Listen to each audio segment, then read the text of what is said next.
खुलुमबाय बेयो बड'लेण्ड इंखं टेलिभिजन दिनै 8 अक्ट'बर 2023 रबिबार खालि सानसेनि बरादखौ नोंथांमोननि खाथियाव लाबोदों आं सदानन्द दैमारिया।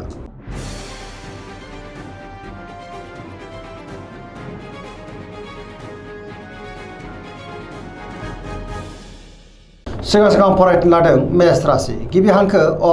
ल दिनैनि साना जोबोर मोजां जेरावबो जाफुंसारगोन सुथुरखौ दिनै गोरलैयैनो फेजेननो हागोन बहाबा दावबायनो एबा हान्थिनो खाबु मोननो हागौ आरो मोजाङैनो हान्थिनोबो हागोन गोसोनि साननायफोरा दिनै मोगथाङाव जाफुंनोबो हागौ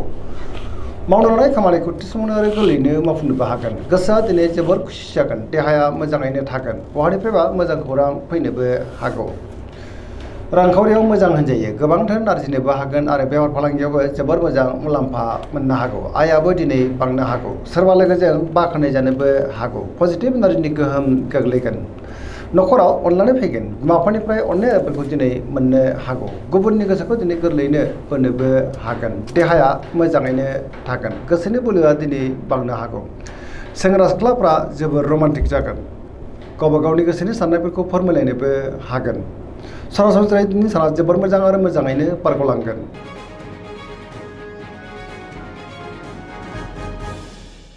वृष राशि गिबि हांखो इ उ ब दिनैनि साना जोबोर मोजां गोसोखौ दिनै जोबोर गोजोननाय मोनगोन गोसोनि साननायफ्रा मोगथाङाव जाफुंनोबो हागौ गोसोआव बोलो बांगोन मावनो लानाय खामानिखौबो थिसमावनो आरो गोरलैयैनो मावफुंनोबो हागोन गोसोआव गोथों आरो गोग्गो साननाय फैगोन गियाननि आंखाल जानाय नङा समाजाव मान मोननो हागोन रांखावरियाव मोजां बेफार फालांगियावबो मोजां गुबुनजों मोजां सोमोन्दो लाखिनोबो रोंगोन सोरबा लोगोजों बाख्नाय जानो हागौ न'खराव दिनै अनलायनाय फैगोन बिसि फिसायनि गेजेराव मोजां सोमोन्दो थागोन बिमा-बिफानिफ्राय थोजासे अननायफोरखौबो मोननो हागौ देहाया मोजाङै थागोन अब्लाबो नाथाय जानाय लोंनायाव सांग्रां जायोब्ला गाहाम सेंग्रा सिख्लाफ्रा जोबोर रमान्टिक जागोन आरो गावबा गावनि गोसोनि साननायफोरखौ फोरमायलायनोबो हागोन पजिटिभ एनार्जिनि गोहोम गोग्लैगोन धोरोमारि बिथिङावबो दिनै गोसो दुंखांनो हागौ।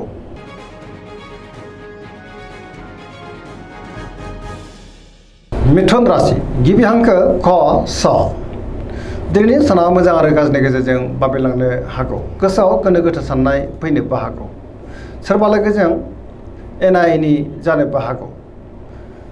गुबुननि थाखाय दिनै नाङा फाङा जेंनायाव गोग्लैनानोबो हागौ सांग्रां जानाया गाहाम नेगेटिभ एनार्जिनि गोहोम गोग्लैनोबो हागौ गोसोआ दिनै जोबोर आला खाला जागोन देहाया दिनै बारा मोजां थानाय नङा गोबां रोखोमनि देहायारि जेंनाजों मोगा मोगि जानांनोबो हागौ रांखावरियाव मोजां अब्लाबो नाथाय खरसाया बांनो हागौ बेफार फालांगियाव मोजां होनजायो सोरजोंबा रायखोमा जानोबो हागौ गोबां मोजां खाबुफोरा दिनै आखाइनिफ्राय बारग'लांफिननोबो हागौ नेगेटिभ एनार्जिनि गोहोम गोग्लैगोन मोनफ्रोमबो बिथिङावनो सांग्रां जानांगोन।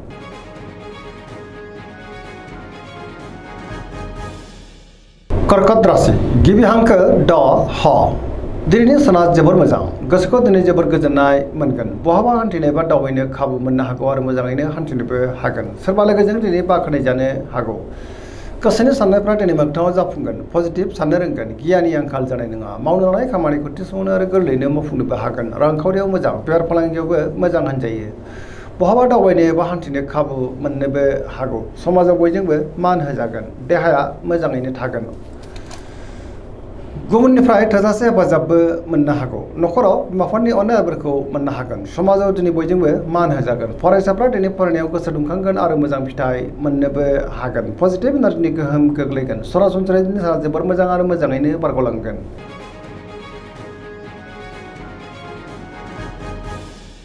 सिंह राशि गिबि हांखो म थ दिनैनि साना जोबोर मोजां पजिटिभ साननो रोंगोन गियाननि आंखाल जानाय नङा गोसोआव बोलो बांगोन मावनो लानाय खामानिखौ थिसमावनो आरो गोरलैयैनो मावफुंनोबो हागोन सोरजोंबा बाख्नाय जानो हागौ गुबुननिफ्राय थोजासे हेफाजाबबो मोननो हागौ समाजाव लोगो लेवा बांगोन बहाबा दावबायनो एबा हान्थिनो खाबु मोननो हागौ आरो मोजाङैनो हान्थिनोबो हागोन रांखावरियाव मोजां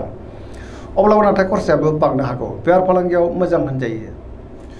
गावनि गोसोनि साननायखौ दिनै गुबुननो फोरमायनोबो हागोन न'खराव अनलायनाय फैगोन समाजाव बयजोंबो मान होजागोन गुबुननि गोसोखौ गोरलैयैनो बोनोबो हागोन देहाया मोजाङैनो थागोन सोरजोंबा बाख्नाय जानानै गोसोआ दिनै जोबोर खुसि जागोन लाइमोनफ्रा गावबा गावनि गोसोनि साननायखौ फोरमायलायनो हागोन आरो गोसोआ दिनै जोबोर रमान्टिकबो जानो हागौ पजिटिभ एनार्जिनि गोहोम गोग्लैगोन।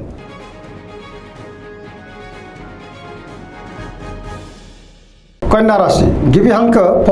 ट दिनैनि साना बारा मोजां नङा गोसोखौ दिनै जोबोर गुलाय गुजाय मोनगोन गुबुननि थाखाय नाङा फाङा जेंनायाव गोग्लैनांनोबो हागौ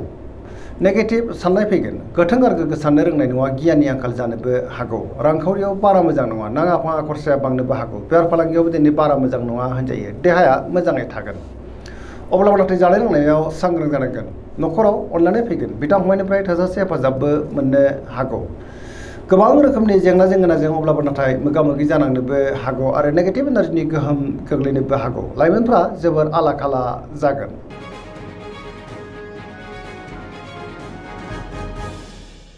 तुला राशि गिबि हांखो र ट दिनैनि साना जोबोर मोजां गोबां मोजां खाबुबो दिनै मोननो हागौ गोबां रोखोमनि जेंनाफोरखौ दिनै सुस्रांनो हागोन बहाबा दावबायनो एबा हान्थिनो खाबु मोननो हागौ आरो मोजाङैनो हान्थिनोबो हागोन गोसोनि साननायफ्रा मोगथाङाव जाफुंनोबो हागौ समाजाव मान मोनगोन बहाबा थांनो खाबु मोनगोन आरो मोजाङैनो हान्थिनो हागोन मावनो लानाय खामानिखौ थि समावनो आरो गोरलैयैनो मावफुंनो हागोन देहाया मोजाङै थागोन रांखावरियाव मोजां बेफार फालांगियावबो दिनै जोबोर मोजां मुलाम्फा मोनगोन सोरजोंबा बाख्नाय जानोबो हागौ समाजाव बयजोंबो मान होजागोन रांखावरियाव मोजां बेफार फालांगियावबो दिनै मोजां होनजायो गुबुनजों मोजां सोमोन्दो लाखिनो रोंगोन लोगोफोरनिफ्राय थोजासे हेफाजाबबो मोननो हागौ गोदान थांखि लानो रोंगोन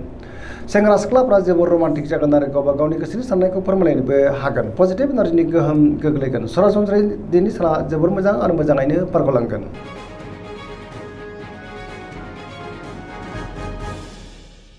वृश्चिक राशि गिबि हांखो न स दिनैनि साना जोबोर मोजां बयनिफ्रायबो अनसायनाय मोनगोन गुबुननि गोसोखौ गोरलैयैनो बोनोबो हागोन आरो पजिटिभ एनार्जिनि गोहोम गोग्लैगोन पजिटिभ साननो रोंगोन गियाननि आंखाल जानाय नङा समाजाव मान मोनगोन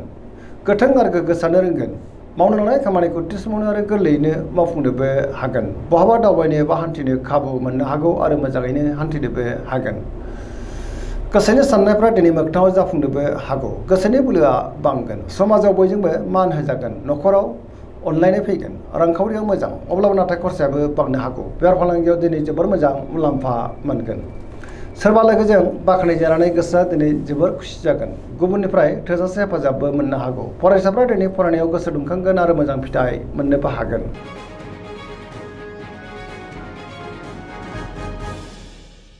धनु राशि गिबि हांखो ढ फ भ दिनैनि साना जोबोर मोजां गोसोखौ दिनै जोबोर गोजोननाय मोनगोन बहाबा दावबायनो एबा हान्थिनो खाबु मोननो हागौ आरो मोजाङैनो हान्थिनोबो हागोन गोसोनि साननायफ्रा दिनै मोगथाङाव जाफुंनोबो हागौ मावनो लानाय खामानिखौ थि समावनो आरो गोरलैयैनो मावफुंनोबो हागोन माबा नङा माबा मोनसे मोजां खौरां मोननोबो हागौ समाजाव मान बांगोन बहाबा दावबायनो एबा हान्थिनो खाबु मोननो हागौ आरो मोजाङैनो हान्थिनोबो हागोन रांखावरियाव मोजां बेफार फालांगियावबो मोजां होनजायो मोननो गोनांखौबो दिनै मोननो हागौ बहाबा हान्थिनो खाबु मोनगोन आरो मोजाङैनो हान्थिनो हागोन देहाया मोजाङैनो थागोन न'खराव दिनै अनलायनाय फैगोन बिदा फंबायनिफ्राय थोजासे हेफाजाबबो मोननो हागौ लाइमोनफोरनि गोसोआ दिनै जोबोर रमान्टिक जागोन आरो गावबा गावनि गोसोनि साननायखौ फोरमायलायनोबो हागोन पजिटिभ एनार्जिनि गोहोम गोग्लैगोन सरासनस्रायै दिनैनि साना जोबोर मोजां आरो मोजाङैनो बारग'लांगोन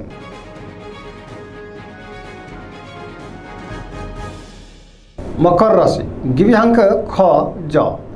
दिनैनि साना मोजां आरो गाज्रिनि गेजेरजों बाबेलांनो हागौ गोसोनि साननायफ्रा देबार नांगोन मावनो लानाय खामानिखौ मावफुंनो हायोब्लाबो माबा नङा माबा मोनसे गोरोन्थि मावफ्लांनो हागौ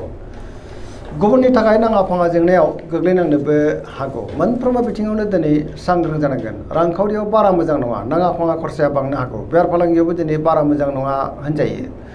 देहाया मोजाङै थागोन अब्लाबो नाथाय जानाय लोंनायाव सांग्रां जानांगोन न'खराव दिनै अनलायनाय फैगोन बिदा फंबायनिफ्राय हेफाजाबखौ मोननो हागौ सेंग्रा सिख्लाफ्रा गावबा गावनि गोसोनि साननायखौ फोरमायलायनो गोब्राब जागोन माबा नङा माबा मोनसे हेंथा फैनोबो हागौ आरो नेगेटिभ एनार्जिनि गोहोमबो गोग्लैनो हागौ सांग्रां जानाया गाहाम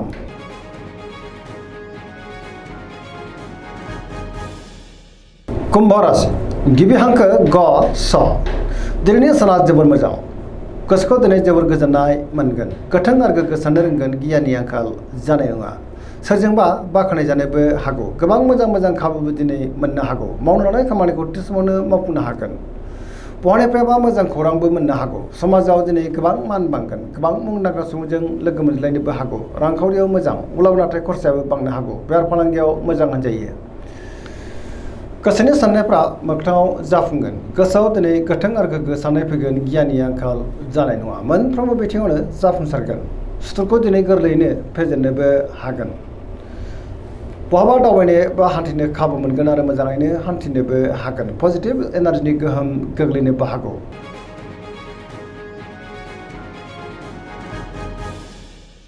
मीन राशि गिबि हांखो ड स। दिनैनि साना जोबोर मोजां। गोसोखौ दिनै जोबोर गोजोननाय मोनगोन। गुबुननि थाखाय गोबां मोजां खामानि मावनानै होनोबो हागोन। पजिटिभ साननो रोंगोन। गियाननि आंखाल जानाय नङा। मोनफ्रोमबो बिथिङावनो जाफुंसारगोन। गोसोनि साननायफ्रा मोगथाङाव जाफुंनोबो हागौ। गोसोआव बोलो बांगोन। गावनि गोसोनि साननायखौ दिनै गुबुननो फोरमायनोबो हागोन। देहाया मोजाङै थागोन। रांखावरियाव मोजां। बेफार फालांगियावबो दिनै जोबोर मोजां मुलाम्फा मोनगोन। न'खराव अननानै फैगोन। सोरजोंबा दिनै बाख्नायजानो हागौ। लाइमोनफोरनि गोसोआ जोबोर रमान्टिक जागोन आरो गावबा गावनि गोसोनि साननायफोरखौ फोरमायलायनोबो हागोन। गोसोआव गोथों आरो गोग्गो साननाय फैगोन। सरासनस्रायै दिनै साना जोबोर मोजां आरो मोजाङैनो बारग'लांगोन। दिनैनि राशि फरायथिना एसेनोसै। जोबनायाव बेखौनो खावलायो जाहाथे नोंथांमोना सानफ्रामबो जोंनि बे बड'लेण्ड इंखं टेलिभिजनखौ नायबाय थायो आरो साबस्क्राइब खालामो, लोगोसे लाइक खालामो आरो शेयार खालामो। एसेनोसै, गोजोन्थों।